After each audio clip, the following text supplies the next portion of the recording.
국산 제품의 관세를 높였고 중국도 즉각 보복 대응을 예고했습니다. 양측은 내일 협상을 재개하기로 했는데 이 결론에 따라서 세계 경제에 미칠 파장도 클 것으로 보입니다. 첫 소식 김성훈 기자입니다. 우리 시간으로 오늘 오전 6시 미국 워싱턴에서 열린 미중 간 고위급 회담은 결론을 내지 못했습니다. 로버트 라이트하이저 미 무역대표부 대표와 류허 중국 부총리가 이끄는 양국 협상단은 업무 만찬 등을 갖고 90분 만에 협상을 마쳤습니다. 미국 백악관은 성명을 내고 내일 협상을 재개한다고 밝혔습니다. 이런 가운데 미국은 동부 시간 10일 오전 0시 1분을 기해 2천억 달러 규모의 중국산 제품에 대한 관세율을 10%에서 25%까지 인상했습니다. 중국은 즉각 반발했습니다. 중국 상무부는 유감과 함께 보복 조치에 나설 수밖에 없다는 입장을 밝혔습니다. 하지만 아직 마지막 기회의 시간은 남아 있습니다. 미국이 관세 부과 시점을 중국에서 화물이 출발하는 시점에 맞췄기 때문입니다. 중국을 출발한 배가 미국에 도착하기까지는 3, 4주가량이 걸립니다. 이를 두고 일각에서는 트럼프 행정부가 시한을 정해놓고 중국에게 마지막 압박 전략을 구사하는 것으로 보고 있습니다. 따라서 다음 달 말까지 미국의 압박이 이어질 것이란 전망도 나옵니다. 서로 입장차만 확인이 되고 끝날 것으로 보여지고요. 6월 말에 이제 일본 오사카에서 G20 정상회담이 있는데 결국 두 정상이 만나서 어느 정도 이야기를 해야 될 것 같습니다. 미중 무역 갈등으로 당분간 세계 경제는 불확실한 국면에서 벗어나기 어려울 것으로 예상됩니다. SBS CNBC 김성훈입니다.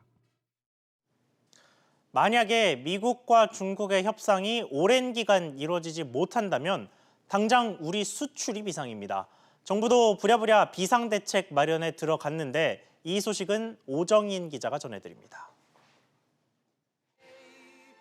미국이 중국산 제품에 대해 25% 관세율 부과를 현실화하면 우리 경제는 그야말로 큰 악재를 만나게 됩니다. 우리 GDP가 최대 2.33%까지 감소할 수도 있다는 연구 결과도 있습니다. 직격탄은 대중수출 비중이 높은 각종 부품 산업이 맞을 것으로 예상됩니다. 미국으로 수출하는 중국 제품들이 우리 부품을 사용하는 경우가 많기 때문입니다. 지난해 한국의 대중수출 가운데 중간재가 차지하는 비중은 79%, 1,121억 달러에 달합니다. 여기에 미국 수출길이 막힌 중국 업체들이 중국 내수 시장으로 발길을 돌릴 수밖에 없어 우리의 대중수출 감소는 산업 전 영역으로 확산될 가능성도 있습니다. 한국 기업들로부터의 수입이 줄어들 가능성이 굉장히 크기 때문에 당연히 영향을 받을 수밖에 없죠. 우리가 중국하고 국제시장에서 경합을 하는 품목들이 소비재보다는 기존의 중간재 쪽이 훨씬 더 많았거든요. 우리가 이 기회에 빼앗아올 수 있을지는 불명확한 것 같아요. 상황이 긴박하게 돌아가자 홍남기 경제부총리 겸 기획재정부 장관은 기재부가 합동 점검반을 중심으로 만반의 대비 태세를 가동해달라고 주문했습니다. 산업통상자원부는 모니터링을 강화하고 품목별, 시장별 수출 지원 대책 마련에 들어갔습니다. SBS CNBC 오정인입니다. 이런 상황에서 글로벌 증시, 특히 우리나라 금융시장에도 관심이 쏠렸습니다. 엄하은 기자와 이 시장 관련해서 이야기 좀 나눠보겠습니다. 정 기자, 먼저 오늘 미국이 관세 부과를 발표했던 게 우리 시간으로 오후 1시였는데 이때를 전후로 해서 코스피가 롤러코스터를 탔어요. 네, 코스피와 코스닥이 등락을 거듭하다가 보합세로 마감했다고 볼 수 있습니다. 예. 지수는 전장보다 16.41% 오른 2118.42로 출발했는데요. 오후 1시 미국이 중국 수입품에 관세 25%를 부과하겠다고 밝히자 급속히 하락했습니다. 장중한 때 2090.39포인트까지 내렸는데 코스피가 장중 2100선 아래로 내려간 것은 올해 1월 16일 이후 4개월 만입니다. 그런데 지수가 급 반등했는데요. 관세 인상이 적용되기까지는 상당한 시간이 남아있고 양국이 협의를 계속하기로 한 데에 따라 증시가 반등에 성공했습니다. 코스피는 전 거래일보다 6.03포인트 오른 2108.04의 거래를 마쳤습니다. 5거래일 만에 상승세 전환입니다. 네, 의외로 좀 시장 충격이 예상보다 좀 덜한 것 같은데 그 이유가 뭐였나요? 네, 앞서 말씀드린 것처럼 실제 관세 적용까지 시간이 있고 이 기간 동안에 양측이 협상을 벌인다는 점 때문입니다. 미 연방정부 관보에 따르면 현지 시간으로 10일 0시 1분 이전에 중국을 떠난 제품은 관세 인상을 적용받지 않습니다. 또 중국산 화물이 선박편으로 미국에 들어오는 데 걸리는 시간이 통상 3에서 4주 정도이기 때문에 그만큼 미중 협상단에겐 시간이 생긴 것으로 볼 수 있습니다. 그렇군요. 자, 우리 금융당국도 통화당국도 오늘 하루 좀 비교적 바쁘게 움직였습니다. 어땠습니까? 네, 이주열 총재는 아침부터 현 상황에 대한 통화당국의 입장을 밝혔는데요. 이 총재는 미국의 대중수입품 관세 부과 계획으로 최근 미중 무역협상 관련 불확실성이 한층 커졌다면서도 협상 타결을 위한 미국과 중국 양국 간 노력이 계속될 것이라는 기대가 높은 만큼 차분하게 지켜볼 필요가 있다고 언급했습니다. 나아가 정부와 함께 시장 안정화 노력을 기울이겠다고 밝혔는데요.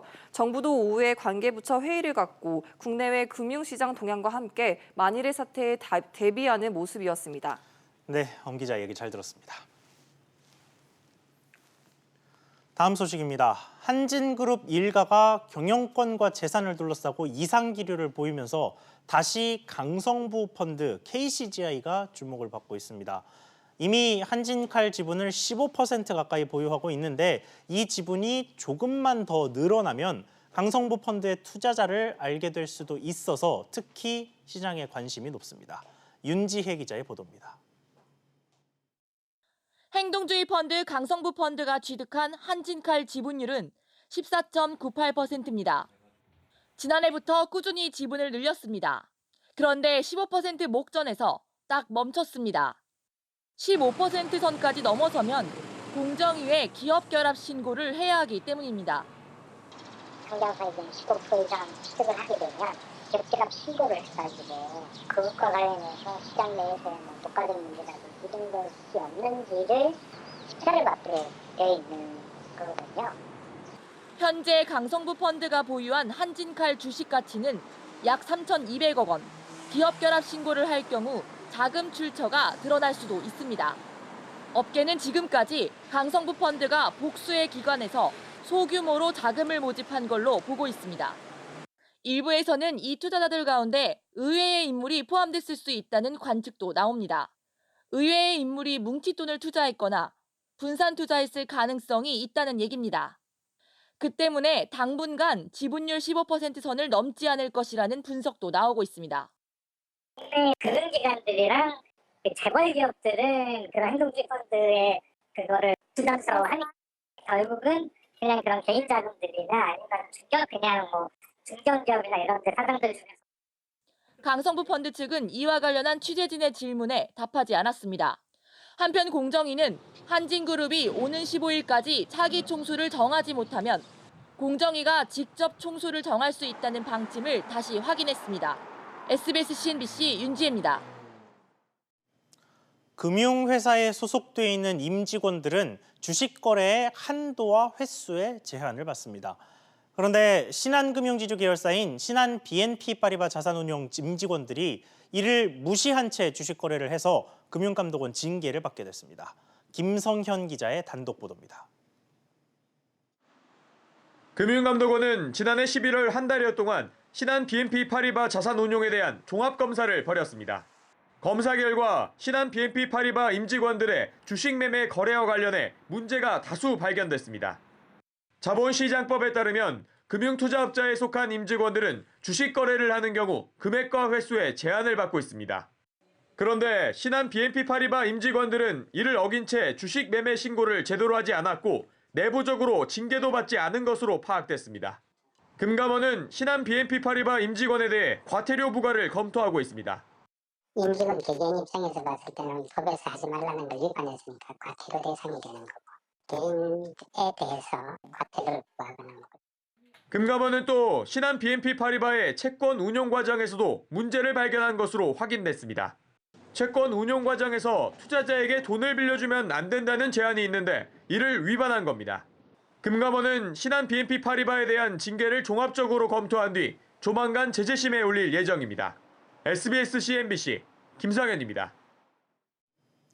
올해 대형 가맹점들마다 카드 수수료가 오르면서 분쟁이 심심찮게 벌어졌죠. 이번에는 대형 병원입니다. 카드 수수료 상한선까지 인상을 통보받은 병원들이 이를 받아들일 수 없다면서 카드 업계와 갈등을 빚고 있습니다. 정지환 기자가 보도합니다. 지난 3월 일부 대형 병원은 카드사로부터 가맹점 수수료 인상을 통보받았습니다. 금융당국이 규정한 상한선인 2.3% 선인데 이는 대형마트 2%, 자동차업계 1.89%보다 훨씬 높습니다.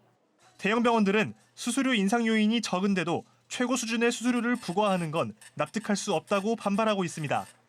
이에 따라 일부 상급 종합병원의 경우 카드 수수료 계약 체결을 미루거나 해지까지 검토 중인 것으로 전해졌습니다. 그러나 공공성이 강한 병원의 특성상 단체 행동 등 강경 대응은 쉽지 않습니다. 환자들의 수납이 좀 불편이 야기돼가지고 민원 소지가 많거든요. 제가 뭐 가격을 올릴 수도 없잖아요. 그런 부분이 좀 애로사항이죠. 대한병원협회는 병원의 공공성을 감안해 우대 수수료율을 적용해달라고 금융위원회에 건의하고 있지만 금융위는 이 제도는 중소가맹점을 위한 제도이기 때문에 수용할 수 없다는 입장입니다. SBS CNBC 정주환입니다. 전 세계적으로 친환경 에너지 수요가 늘면서 액화 천연가스 LNG 운반선도 인기를 끌고 있습니다. 그런데 세계 최대 LNG 수출국인 카타르가 이 LNG 운반선 60여 척의 발주를 예고했습니다.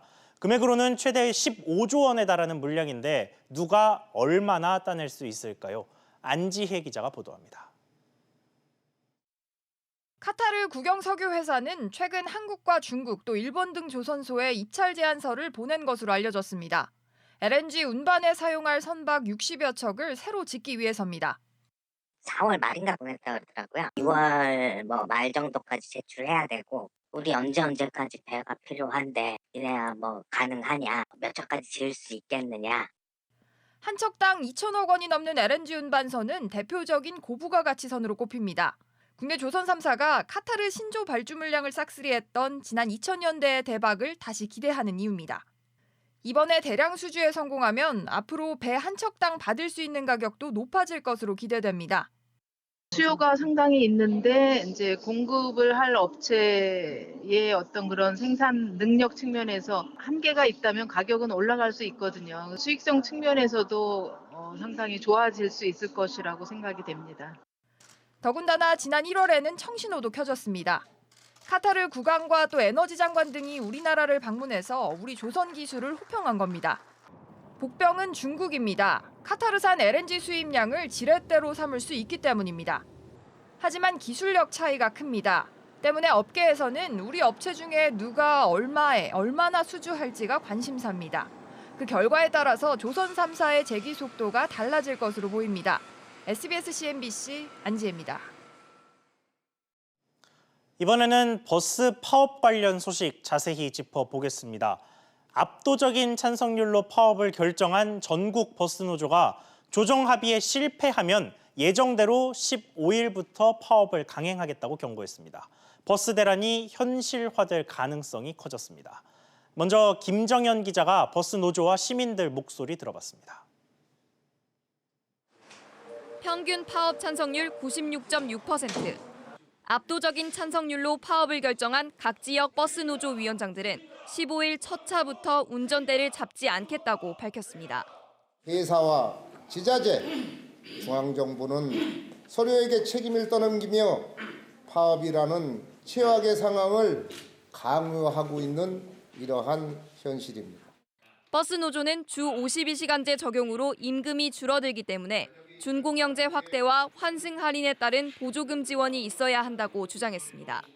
다만 교섭을 통한 대화와 타협은 이어나가겠다고 밝혔습니다. 예정대로 파업이 시작될 경우 전국 2만여 대의 버스가 운행을 멈출 것으로 보입니다. 최악의 상황을 앞둔 시민들의 반응은 엇갈립니다. 그분들 스스로 노동권을 쟁취하기 위해서 하는 거라고 생각해서 불편하겠지만 그래도 괜찮아요. 일방적으로 파업을 한다 만다라는 식으로 하는 거는 더군다나 이렇게 시민의 발을 볼모로 잡는 건 좀 아니라고 생각합니다. 파업 전까지 주어진 협상 시간은 불과 나흘입니다. 막판 극적인 타협 가능성도 있지만 현재 상황은 사상 첫 전국적인 버스 대란이 현실화되는 분위기입니다. SBS CNBC 김정현입니다. 2만 대가 넘는 버스가 일제히 멈출 수 있다는 우려가 커지면서 정부도 대책 마련에 나섰습니다. 그런데 정부는 버스 노조의 파업이 주 52시간제로 인한 급여 축소 때문에 벌어진 게 아니라고 강조했는데요. 이게 무슨 이야기인지 강산 기자가 전해드립니다. 국토부는 오늘 긴급 브리핑을 열고 버스 파업이 진행될 것에 대비해 상황 대응 TF를 즉시 가동한다고 밝혔습니다. 오는 15일 실제 파업이 시작되면 각 지자체와 함께 비상 수송 대책을 실시하겠다고 설명했습니다. 시도와 협조해서 비상 대책을 강구하고 있습니다. 비상 대책의 핵심 내용은 전세버스 투입, 택시 부재 해제, 도시철도의 연장 운행 등이 되겠습니다. 국토부는 또 이번 파업이 주 52시간제와는 관련이 없다고 선을 그었습니다.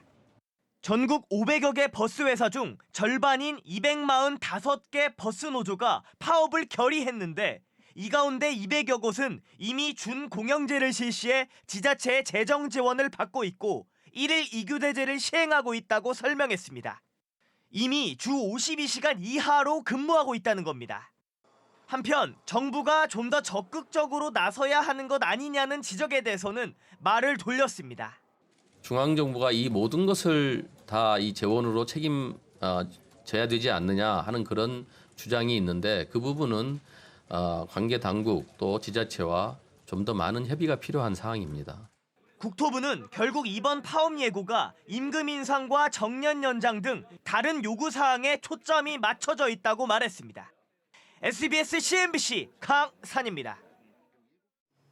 네, 이번 사태와 관련해서 문제의 핵심이 뭔지 또 해법은 있는지 조금 더 자세히 들여다보겠습니다. 황인표 기자 나와 있습니다. 자, 황 기자. 네. 먼저 정부 얘기는 버스 노조들이 임금 인상 또 복지 개선 이런 거를 이유로 파업에 나서서 이 당초 알려졌던 근로시간 단축, 그러니까 주 52시간 제도와는 뭐 상관이 없다, 뭐 이런 얘기인데 그래도 이 근로시간 단축 때문에 당장 급한 불을 꺼야 되는 곳들도 있지 않습니까? 경기도의 일부 버스 회사가 지금 그런 상황인데요. 예. 뭐 앞서 보신 것처럼 뭐 복지다 임금 인상 때문이다 그렇긴 하지만 이 수원과 성남, 고양 등에 있는 47개 업체 이 버스 규모로는 1만 대 정도 회사는 실제로 노동시간 단축에 따른 직격탄을 맞게 됩니다. 이 회사 같은 경우 주당 근로시간이 이제 60시간이 넘고 월 수입의 절반을 수당으로 받는 그런 구조다 보니까 이 근로시간 단축에 따라서 임금이 실제로 감소될 수밖에 없는 그런 구조인데요. 더구나 준공영제 지원도 못 받는 회사들입니다. 예. 이들 회사들은 이번 파업에는 빠졌는데 그 노사임금 협상 등 파업 전에 필요한 절차를 아직 밟지 않았기 때문입니다. 이번 문제가 빨리 해결되지 않으면 뒤이어 이들 회사들도 추가 파업에 나설 것으로 보입니다.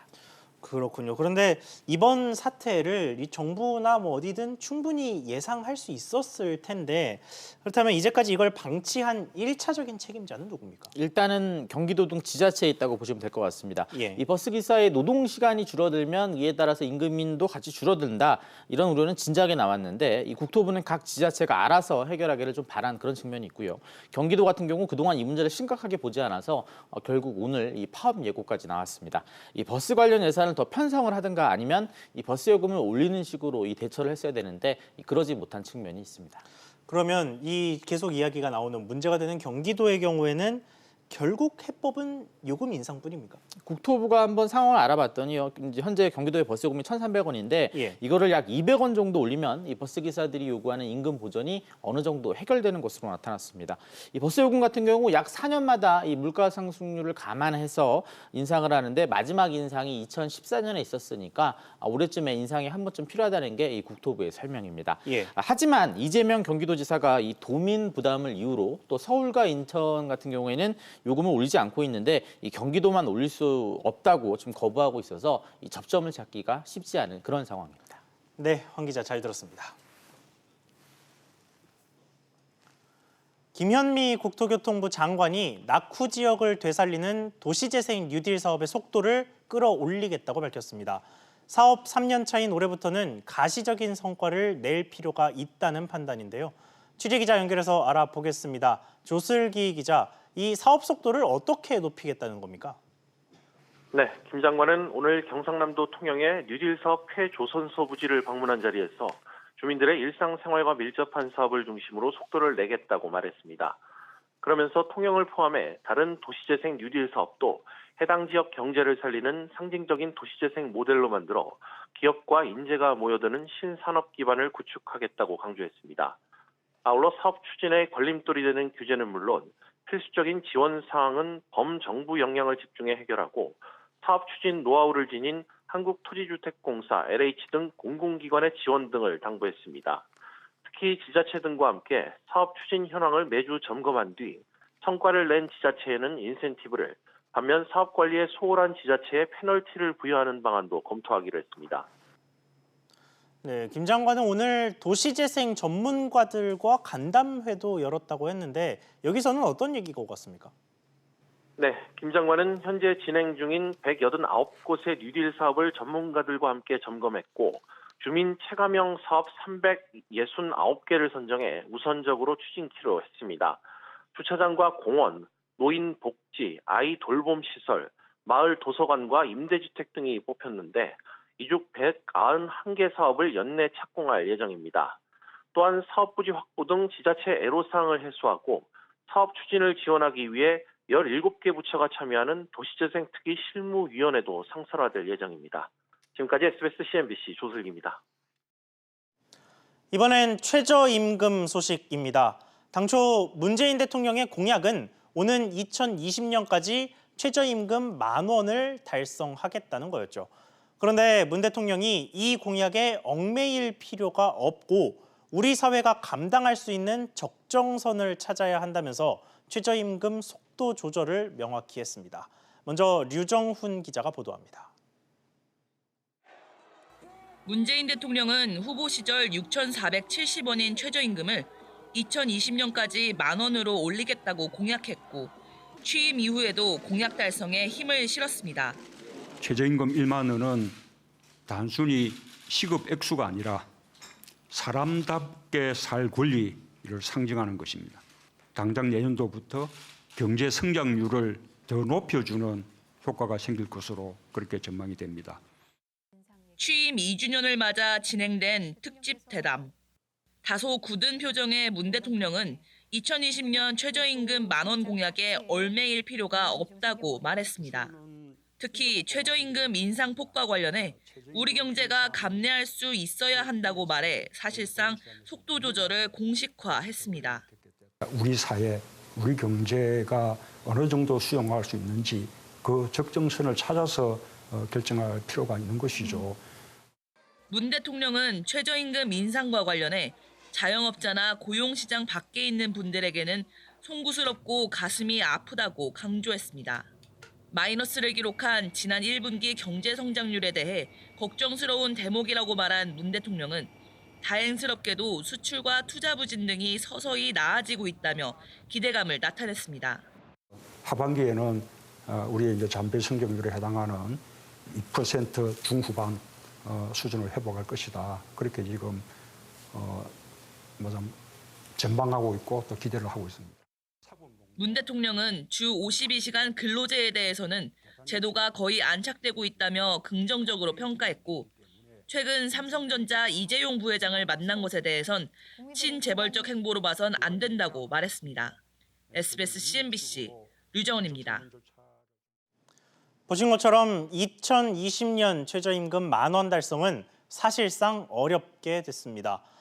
노동자에게 임금을 많이 주면 그만큼 소비가 늘어날 것이라는 소득주도 성장이 제대로 굴러가지 못했기 때문인데 어쩌다 이렇게 된 건지 정인아 기자가 분석했습니다.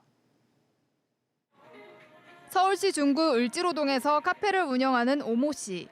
최저임금 인상 부담에 직원 수를 줄일 수밖에 없었습니다.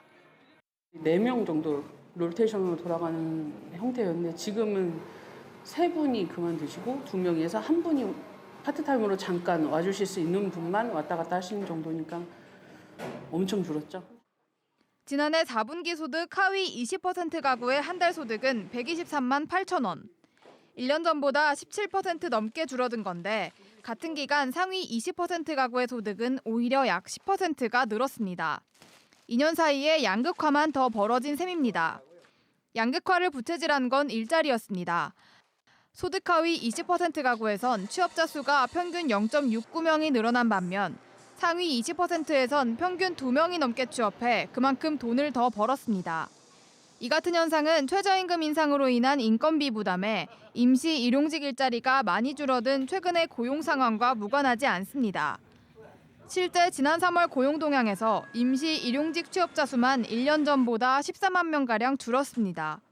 특히 직장을 잃은 사람, 자영업자한테 많은 부담이 되고 있기 때문에 올해 최저임금은 굉장히 낮은 요일로 오르더라도 한 5% 밑으로 오르는 게 바람직하다. 저는 그렇게 생각합니다. 문재인 대통령이 최저임금 속도 조절을 시사한 가운데 내년도 최저임금은 기존 방식대로 27명으로 구성된 최저임금위원회에서 다음 달 말까지 결정합니다. SBS CNBC 정인아입니다.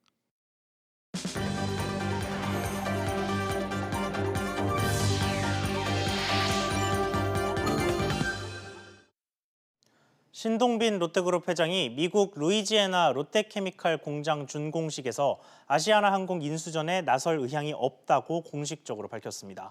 한편 아시아나항공은 채권은행으로부터 자금 수혈을 위해 전환사채 발행 한도를 늘리는 등 정관 개정을 추진하기로 했습니다. 퇴행성 관절염 유전자 치료제인 인보사를 둘러싼 파문이 커지고 있습니다. 파문의 핵심은 허가받지 않은 성분이 들어있는 이 치료제가 환자들에게 투여된 겁니다. 회사 측은 몰랐다고 주장하지만 사전에 알고도 고의로 숨겼을 정황이 속속 드러나고 있습니다. 세계 최초라는 타이틀로 주목을 받았던 인보사, 혁신적인 신약인지 아니면 희대의 사기인지 오늘 밤 11시 취재 파일에서 짚어보겠습니다.